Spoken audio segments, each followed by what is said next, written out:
चलिए शुरू करते हैं आज का पाठ सौरमंडल में पृथ्वी। यह पाठ भूगोल का पहला पाठ है, क्लास 6 का चैप्टर है ये, और ये आपके पेपर के अकॉर्डिंग, एग्ज़ाम के अकॉर्डिंग बहुत ज़्यादा इंपॉर्टेंट है। इसमें से कई क्वेश्चन आपको एग्ज़ाम में देखने को मिलते हैं। हम इस चैप्टर में पूरा चैप्टर को कवर करेंगे, जितने इंपॉर्टेंट पॉइंट्स हैं हम उसको ध्यान से इसमें देखेंगे। तो देखिए, हम लोग आसमान में कई सारी चीज़ों को देखते हैं। रात के समय आसमान में कई सारे तारे टिमटिमाते हुए दिखते हैं। कुछ तारों की जो रोशनी होती है, प्रकाश होता है, वो बहुत ज़्यादा अधिक होती है और कुछ की बहुत धीमी होती है, मतलब हमें दूर होने के कारण वो बहुत कम टिमटिमाता हुआ दिखाई देता है और ये एक हीरे जैसा चमचमाता हुआ हमें प्रतीत होता है। तो यहाँ पे लिखा हुआ है, जो प्रतिदिन चंद्रमा को भी हम देखते हैं, यह लगभग अलग अलग समय पर अलग अलग आकार का और अलग अलग स्थिति में दिखाई पड़ता है। आप लोगों ने नोटिस किया होगा कि जो चंद्रमा है, ये 15 दिन जब ये चंद्रमा दिखाई देता है तो ये अलग अलग आकार के रूप में दिखाई पड़ता है। आप पूर्ण चंद्रमा को लगभग 1 महीने में एक बार ही देख पाते होंगे, जिसे हम पूर्णिमा की रात कहते हैं, और वो पूर्णिमा के दिन ही पूरा चांद हमें दिखाई देता है। 15 दिन के बाद हम इसे नहीं देख सकते। ये नए चंद्रमा की रात्रि या अमावस्या होती है। ऐसी रात में अगर आसमान साफ है तो आप आसमान का अवलोकन अच्छी तरीके से कर सकते हैं, यानी हम अच्छी तरीके से आसमान को देख सकते हैं। ठीक है, तो इसमें ये इंपॉर्टेंट था, पूर्णिमा किसे कहते हैं और अमावस्या क्या होती है, तो इसको आप एक बार दोबारा से पढ़ लीजिएगा। नीचे बढ़ते हैं। यहाँ देखिए, सूर्य के अधिक तेज प्रकाश के कारण रात के समय चमकने वाली वस्तुओं को हम दिन में नहीं देख पाते, क्योंकि जो सूर्य की जो प्रकाश होता है वो काफ़ी तेज होता है, जिसमें हमें जो आसमान में जो चीज़ें होती हैं वो हमें देख नहीं पाते। जब रात होता है, अंधकार का जब टाइम आता है, जब दिन ढल जाता है, तब हमें आसमान की तरफ कई सारे तारे और कई नक्षत्र मंडल दिखाई वहाँ पे देते हैं। सूर्य, चंद्रमा तथा वे सभी वस्तुएं जो रात के समय आसमान में चमकती है, उसे हम खगोलीय पिंड कहते हैं। ये बहुत ज़्यादा इंपॉर्टेंट है कि रात के समय सूर्य, चंद्रमा, वे सभी वस्तुएं जो रात के समय आसमान में हमें चमकती दिखाई देती हैं, उसे ही हम क्या कहते हैं, खगोल पिंड। पेपर में क्वेश्चन पूछा हुआ है, तो इसको आप देख लीजिएगा। आगे लिखा हुआ है, कुछ खगोलीय पिंड बड़े आकार वाले तथा गर्म होते हैं। इनमें से कुछ, जैसे सूर्य है, वो काफ़ी ज़्यादा बड़ा भी है और ये गर्म भी होता है।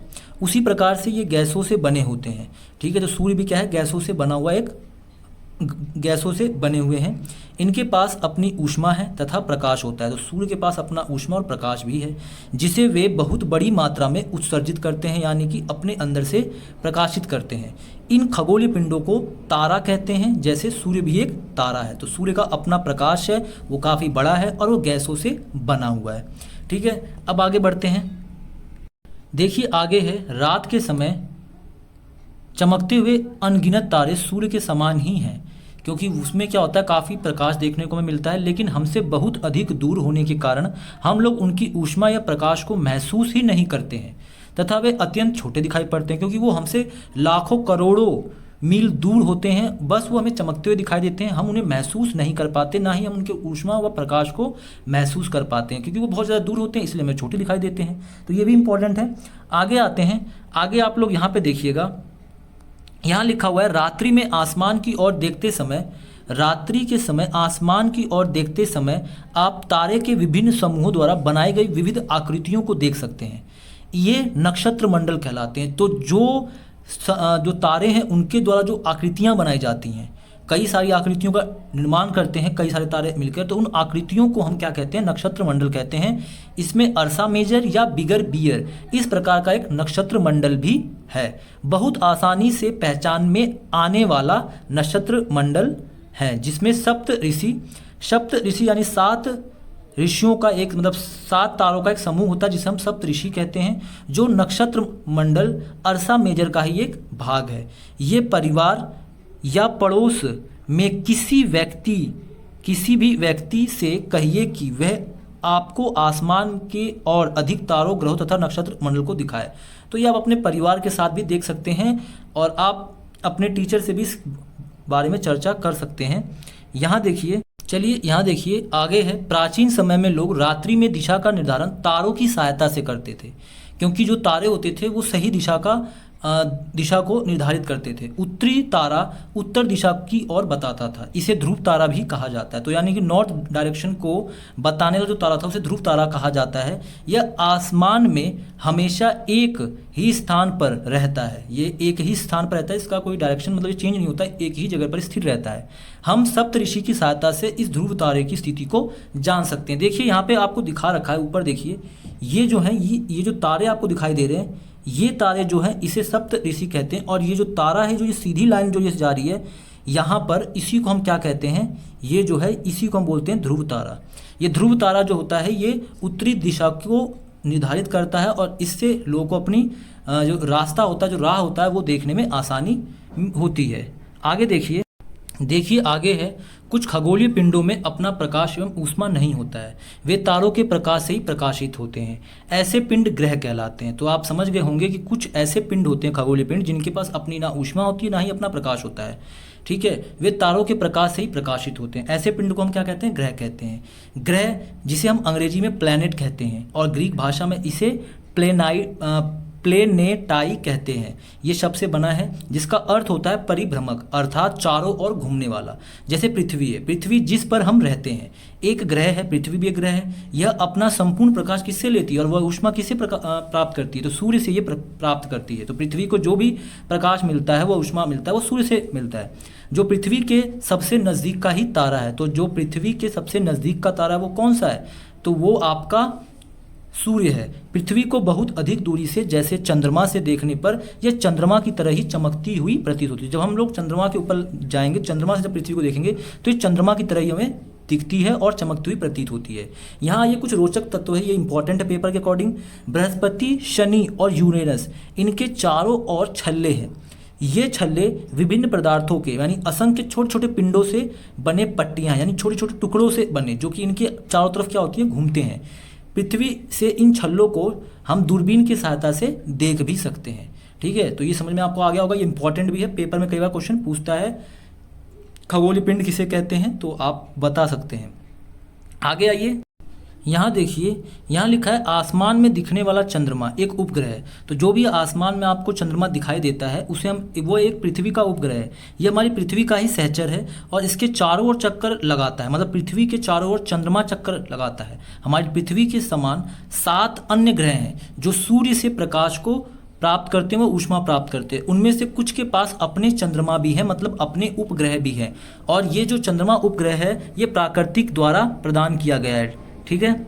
यहाँ देखिए सौर मंडल सूर्य व 8 ग्रह व उपग्रह तथा अन्य कुछ खगोलीय पिंड जैसे क्षुद्र ग्रह एवं उल्का पिंड से मिलकर सौर मंडल का निर्माण होता है। तो याद रखिएगा, सौर मंडल सूर्य और 8 ग्रह व उपग्रह तथा कुछ अन्य खगोलीय पिंड जैसे क्षुद्र ग्रह एवं उल्का पिंड से मिलकर सौर मंडल का निर्माण होता है। उसे हम सौर परिवार का नाम देते हैं। इसका जिसका वो मुखिया है वो सूर्य होता है, क्योंकि सूर्य से ही सभी को प्रकाश व ऊर्जा मिलती है, ठीक है। आई होप आपको समझ में आया होगा। नीचे आइए, देखिए सूर्य के बारे में बताया हुआ है कुछ पॉइंट।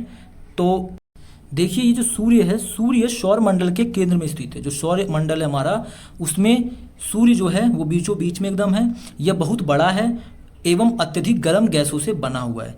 इसका खिंचाव बल इससे सौर मंडल को बांधे रखता है। जो उसके अंदर जो खिंचाव बल है वो सौर मंडल को इससे बांधे हुआ है। सूर्य सौर मंडल के लिए प्रकाश एवं ऊष्मा का एकमात्र स्रोत है, क्योंकि जो सौर मंडल है उसमें जो प्रकाश है वो सूर्य के द्वारा ही प्राप्त होता है। लेकिन हम इसकी अत्यधिक तेज ऊष्मा को महसूस नहीं कर सकते, क्योंकि सबसे नज़दीक का तारा होने के बावजूद भी यह हमसे बहुत दूर है। पृथ्वी जो है वो सूरज से बहुत पास है, लेकिन एक हिसाब से अगर देखा जाए दूरी के अकॉर्डिंग तो ये बहुत ज़्यादा दूर पड़ता है। सूर्य से पृथ्वी लगभग 15 करोड़ किलोमीटर दूर है। ये पेपर में कई बार क्वेश्चन पूछा हुआ है कि पृथ्वी से जो दूरी हो कितनी है, तो 15 करोड़ किलोमीटर दूरी है सूर्य की पृथ्वी से, ठीक है। तो ये आपको याद रखना इंपॉर्टेंट है। आगे आइए, ग्रह के बारे में हम देखते हैं। देखिए ग्रह, हमारे सौर मंडल में 8 ग्रह हैं। सूर्य से दूरी के अनुसार वे हैं बुध, शुक्र, पृथ्वी, मंगल, बृहस्पति, शनि, यूरेनस तथा नेपच्यून। ये जो 8 ग्रह हैं ये आपके ग्रह कहलाते हैं, जो कि सौर मंडल के 8 ग्रह हैं। इसको याद करने का तरीका होता है, देखिए यहाँ पे M, ये VE, MJSUN। अगर आप MVE करके और MJS अन करके याद करते हैं तो आपको याद जाएगा। बहुत इजी है ये, आप इजी लैंग्वेज में से याद कर सकते हैं। चलिए आगे बढ़ते हैं। आगे यहाँ पे दिया हुआ है सौरमंडल से 8 ग्रह एक निश्चित तथा एक पथ पर सूर्य का चक्कर लगाते हैं। जैसे पृथ्वी, जो पृथ्वी है वो सूर्य की क्या करती है, चारों ओर चक्कर लगाती है। मान लीजिए ये आपकी पृथ्वी है, तो ये एक पथ पर चक्कर लगाती है ऐसे करके, और यहाँ बीच में क्या है, सूर्य है। तो ये पृथ्वी ऐसे चक्कर लगाती है अपने अक्ष पर, ठीक है। ये रास्ते दीर्घवृत्त में फैले हुए हैं, ये कक्षा कहलाते हैं। तो जिस पर पृथ्वी जो है वो जो जिस पे घूमती है उसे हम क्या कहते हैं, उसे हम कक्षा कहते हैं। तो आपको पता चल गया होगा कक्षा किसे कहते हैं। बुध सूर्य के सबसे नज़दीक है, बुध ग्रह जो है वो सूर्य के सबसे नज़दीक का ग्रह है, और अपनी कक्षा में सूर्य के चारों ओर एक चक्कर लगाने में इसे केवल 88 दिन ही लगते हैं। और सूर्य को पृथ्वी का जुड़ा ग्रह माना जाता है। जो शुक्र है वो पृथ्वी के जैसा ये बिल्कुल जुड़वा है। इसको बहन भी इसकी कहते हैं, क्योंकि इसका आकार एवं इसकी जो आकृति है लगभग पृथ्वी के ही समान है। अभी तक प्लूटो भी एक ग्रह माना जाता था। पहले 9 ग्रह माने जाते थे, लेकिन अब 8 ही बचे हैं। प्लूटो भी एक ग्रह था, परंतु अंतर्राष्ट्रीय खगोलीय संगठन ने अपनी बैठक अगस्त 2006 में यह निर्णय लिया कि कुछ समय पहले खोजे गए अन्य खगोलीय पिंड 2003 यूबी, सीरस तथा प्लूटो बौने ग्रह कहे जा सकते हैं। तो जो प्लूटो ग्रह था उसे अब बौने ग्रह के अंदर शामिल कर लिया गया है, ठीक है। तो 2006 से पहले वो प्लूटो भी शामिल था ग्रह के उसमें, लेकिन अभी इसके अकॉर्डिंग अंतर्राष्ट्रीय खगोलीय संगठन के अकॉर्डिंग अब ये बौने ग्रह के अंदर शामिल हो चुका है। तो अभी हमारा सिर्फ 8 ही ग्रह हम इसमें पढ़ते हैं, ठीक है। आई होप आपको समझ में आ गया होगा। और आपको याद होना चाहिए कि तीसरा ग्रह जो है सूर्य का, तीसरा जो सूर्य से सब नज़दीक ग्रह तीसरा है वो है आपका पृथ्वी। तो ये आपको याद होना चाहिए। चलिए हम कुछ अन्य महत्वपूर्ण बातों को भी देख लेते हैं। यहाँ पर देखिए, क्या आप जानते हैं, तो यहाँ पे हम इसको देखते हैं। यहाँ देखिए क्या, यहाँ पे क्या है, क्या आप जानते हैं पौराणिक रोमन कहानियों में सोल सूर्य देवता को कहा जाता है। सौर शब्द का अर्थ होता है सूर्य से संबंधित, इसलिए सूर्य के परिवार को हम सौर मंडल कहते हैं। तो पौराणिक रोमन कहानियों में जो सूर्य थे उसको हम सोल देवता के नाम से, सूर्य देवता के नाम से कहा जाता था, और सौर का ही अर्थ होता है सूर्य से संबंधित, इसलिए सूर्य के परिवार को हम सौर मंडल यानी सोलर सिस्टम कहते हैं। तो यहाँ पर ये था। आगे देखिए यहाँ पर लिखा गया कुछ शब्द, यहाँ पे कुछ शब्द दिए हैं, शब्द की उत्पत्ति किस चीज़ से हुई है ये देखते हैं। देखिए यहाँ पे आर्यभट्ट प्राचीन भारत के प्रसिद्ध खगोल शास्त्री थे। तो ये आपको याद रखने की बात है कि जो आर्यभट्ट थे वो भारत के प्रसिद्ध खगोल शास्त्री थे। क्वेश्चन पेपर में पूछ भी सकता है, इंपॉर्टेंट भी है, तो इसको आप एक बार देख लीजिएगा। आगे देखिए अगला पॉइंट है पृथ्वी। पृथ्वी का जो पॉइंट है काफ़ी इंपॉर्टेंट है, इसमें से क्वेश्चन बहुत बनता है। यहाँ पे देखिए सूर्य से दूरी के हिसाब से पृथ्वी तीसरा ग्रह है, आकार में ये 5वां सबसे बड़ा ग्रह है, ठीक है। यानी जितने भी 8 ग्रह हैं उसमें से सबसे बड़ा 5वां सबसे बड़ा ग्रह है। यह ध्रुव के पास थोड़ी चपटी हुई है, यही कारण है कि इसके आकार को हम भू आब कहा जाता है। क्वेश्चन ये इंपॉर्टेंट है कि भू आब किसे कहा जाता है, क्योंकि ये थोड़ी सी ध्रुव के पास से थोड़ी सी चिपटी हुई है, इसलिए हम इसे भूआब कहते हैं। भूआब का अर्थ है पृथ्वी के समान आकार, ठीक है। ये आपको याद रखना है। जीवन के लिए अनुकूल परिस्थितियां संभव केवल पृथ्वी पर ही है। पृथ्वी न तो ज़्यादा गर्म है और न ही ज़्यादा अधिक ठंडी, यहाँ पर पानी भी है और वायु भी है। हमारे जीवन के लिए जितनी आवश्यकताएं हैं यहाँ पे मौजूद हैं। वायु में जीवन के लिए आवश्यक गैसें हैं, जैसे ऑक्सीजन होता है। इन्हीं कारणों से पृथ्वी सौर मंडल का सबसे अद्भुत ग्रह भी कहा जाता है और अद्भुत ग्रह है भी। नीचे देखिए, नीचे बढ़ते हैं तो यहाँ पर लिखा है अंतरिक्ष में देखने पर पृथ्वी एक नीले गेंद की तरह दिखाई पड़ती है, क्योंकि इसकी 2/3 सतह पर क्या है, पानी है। तो ये इंपॉर्टेंट है कि पृथ्वी पर 2/3 सतह क्या है, पानी है, इसलिए इसे नीला ग्रह भी कहा जाता है। इसलिए इसे क्या कहा जाता है, नीला ग्रह। ये पूरा ही इंपॉर्टेंट है, इसे आप एक बार पढ़ लीजिएगा। आगे है चंद्रमा। चंद्रमा के बारे में हम कुछ रोचक तत्व देखते हैं। चंद्रमा जो है ये हमारी पृथ्वी के पास केवल एक उपग्रह, पृथ्वी के पास केवल एक उपग्रह जो कि चंद्रमा है, इसका व्यास पृथ्वी के व्यास का केवल 1/4 है, यानी 1/4 है। यह इतना बड़ा इसलिए प्रतीत होता है क्योंकि यह हमारे ग्रह से अन्य खगोलीय पिंडों की अपेक्षा नज़दीक है, यानी अन्य ग्रहों से काफ़ी पास पड़ता है, इसलिए हमें ये काफ़ी ज़्यादा बड़ा दिखता है। यह हमसे लगभग 3,84,400 किलोमीटर दूर है। अब आप पृथ्वी से सूर्य एवं चंद्रमा की दूरियों की तुलना कर सकते हैं कि पृथ्वी से चंद्रमा और सूर्य की दूरी कितनी है, यह आप पता कर सकते हैं। आइए नीचे देखिए, यहाँ पर कुछ उपग्रह है, इस उपग्रह के बारे में हम पढ़ते हैं। तो इससे पहले हमें कुछ नीचे ऊपर चलते हैं, कुछ तथ्यों के बारे में पता करते हैं।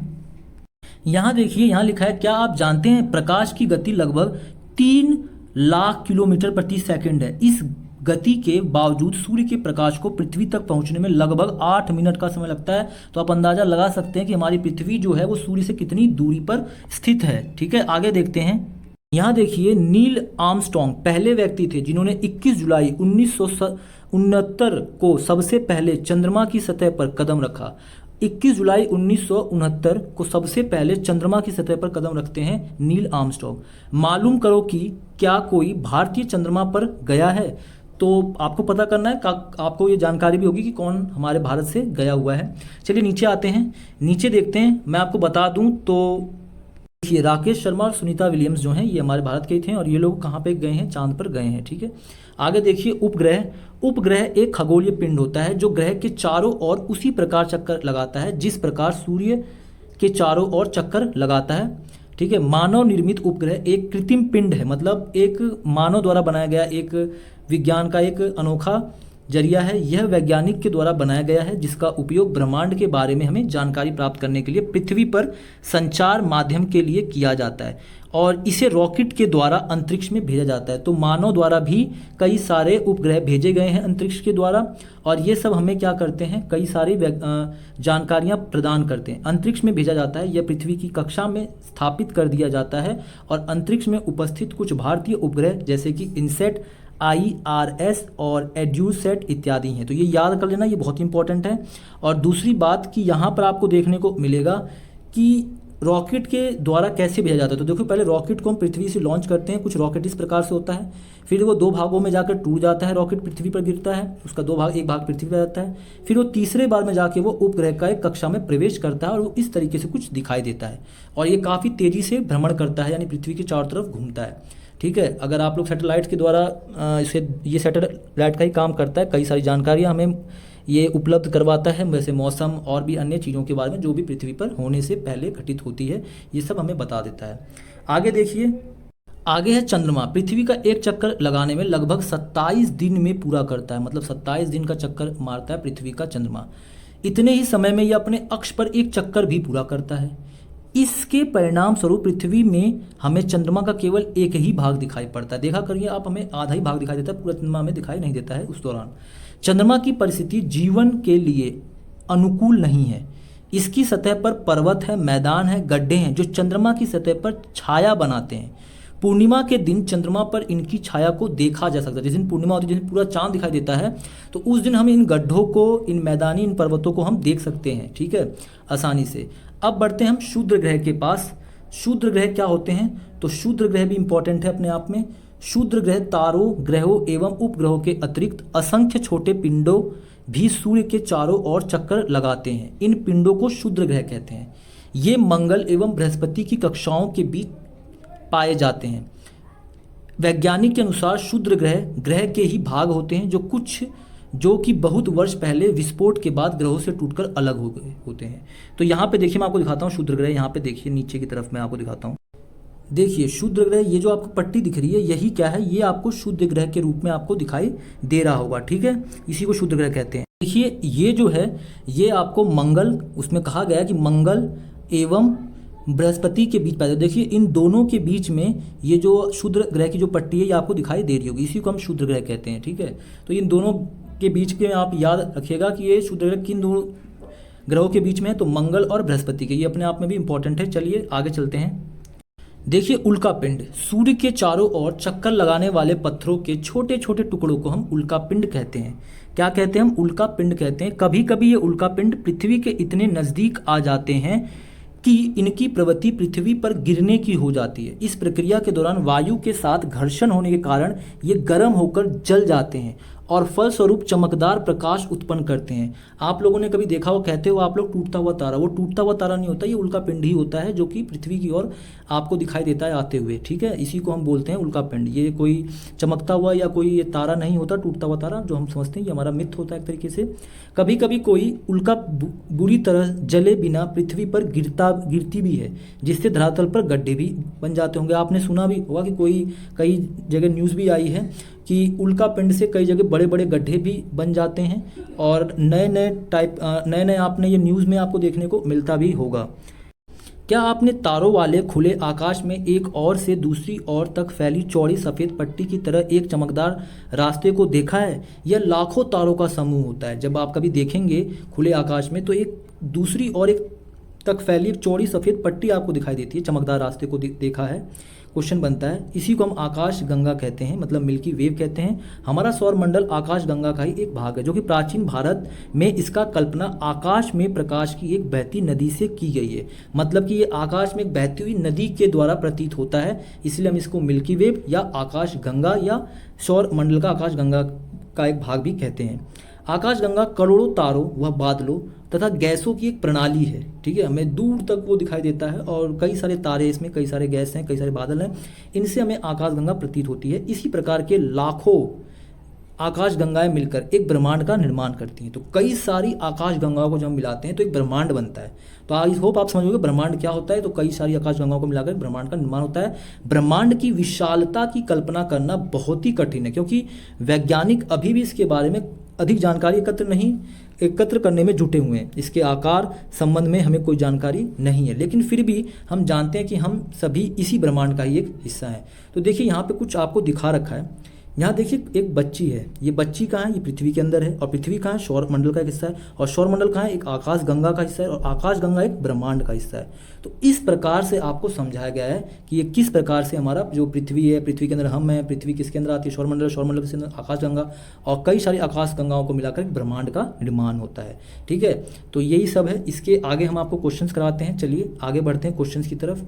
तो ये आपको क्वेश्चन बहुत इजी अब लगेंगे क्वेश्चन आप चैप्टर को समझने के बाद। चलिए हम आपको सही उत्तर, ये क्वेश्चन पेपर में कई बार पूछते भी हैं, सीटेट में बहुत क्वेश्चन इनमें से आते भी हैं, तो इसको हम करते हैं। पहला क्वेश्चन देखिए लिखा है, किस ग्रह को पृथ्वी के जुड़वा ग्रह के नाम से जाना जाता है? तो शुक्र जो है वही हमारा क्या है? जुड़वा ग्रह। ठीक है, आगे देखिए, सूर्य से तीसरा सबसे नज़दीक ग्रह कौन सा है? तो पृथ्वी जो है वो सूर्य से तीसरा सबसे नज़दीक ग्रह, हमने पढ़ा भी था। चलिए बढ़ते हैं आगे। आगे आपको बोला गया है, सभी ग्रह सूर्य के चारों ओर किस प्रकार के पथ पर चक्कर लगाते हैं?